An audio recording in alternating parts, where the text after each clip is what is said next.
Hi കൂട്ടുകാരെ, എല്ലാവരും സുഖമായിരിക്കാമെന്ന് വിചാരിക്കുന്നു. ഇന്ന് ഞാനൊരു സ്വീറ്റ് റെസിപ്പിയാണ് ഉണ്ടാക്കുന്നത്. കുട്ടികൾക്ക് ഒരുപാട് ഇഷ്ടപ്പെടുന്ന ഒരു റെസിപ്പിയാണ്. ഇതിലേക്ക് ഞാൻ 2 ശർക്കര ഇട്ട് കൊടുക്കുന്നുണ്ട്. ഇതിലേക്ക് 1 കപ്പ് വെള്ളം ഒഴിച്ച ശേഷം ശർക്കര അലിയിച്ചെടുക്കുന്നുണ്ട് കേട്ടോ. ഒരു പാൻ ചൂടായതിന് ശേഷം അതിലേക്ക് 1/2 കപ്പ് നെയ്യ് ഒഴിച്ച് കൊടുക്കുന്നുണ്ട് കേട്ടോ. ഇതിലേക്ക് ഞാൻ ഗോതമ്പ് പൊടിയാണ് ഇട്ട് കൊടുക്കണേ. 1/2 കപ്പ് ഗോതമ്പ് പൊടി ഇട്ട് കൊടുക്കുന്നുണ്ട്. ഇപ്പോൾ കുറച്ചാണ് ഞാൻ ചേർത്തിരിക്കുന്നത്. ഇത് കട്ട കെട്ടാതെ നമ്മളിങ്ങനെ ഇളക്കിയെടുക്കണം കേട്ടോ. ഇനി നമുക്ക് ബാക്കിയുള്ള ഗോതമ്പ് പൊടി കൂടി നമുക്ക് ചേർത്ത് കൊടുക്കാം കേട്ടോ. എന്നിട്ട് കട്ട കെട്ടാതെ നന്നായിട്ട് ഇളക്കിയെടുക്കണം കേട്ടോ. ഇപ്പോൾ അത് കുക്കായിട്ട് വന്നിട്ടുണ്ട്. ഇനി നമ്മൾ അതിലേക്ക് ഏലക്കായപ്പൊടി ചേർത്ത് കൊടുക്കണം കേട്ടോ. പിന്നെ ഞാൻ നട്ട്സ് പൗഡറാണ് ചേർത്ത് കൊടുക്കുന്നത്. നമ്മുടെ കയ്യിലുള്ളത് എന്താണോ ആ നട്ട്സ് പൗഡർ നമുക്ക് ചേർത്ത് കൊടുക്കാം കേട്ടോ.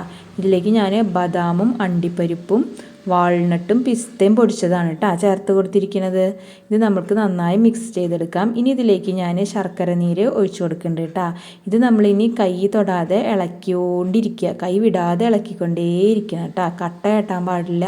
ഇതിലെ കട്ടയെല്ലാം നമ്മൾ ആ കയ്യിൽ വെച്ചിട്ട് ഉടച്ചെടുക്കണം കേട്ടോ. ഇനി ഇത് പാനിൽ നിന്ന് നന്നായിട്ട് പോണ പരുവം വരെ ഇളക്കിയെടുക്കുക. അതാ ഇപ്പോൾ നമ്മുടെ സ്വീറ്റ്സ് റെഡി ആയിട്ടുണ്ട്. നല്ല രസാട്ടോ. മൈസൂർ പാക്കിൻ്റെ ടേസ്റ്റാണ് ഇതിന് വരുന്നത്. കുട്ടികൾക്കൊക്കെ നല്ല ഇഷ്ടപ്പെടും. അപ്പോൾ എല്ലാവരും ട്രൈ ചെയ്ത് നോക്കാം. മറ്റൊരു വീഡിയോയിലൂടെ വീണ്ടും കാണാം. ബൈ.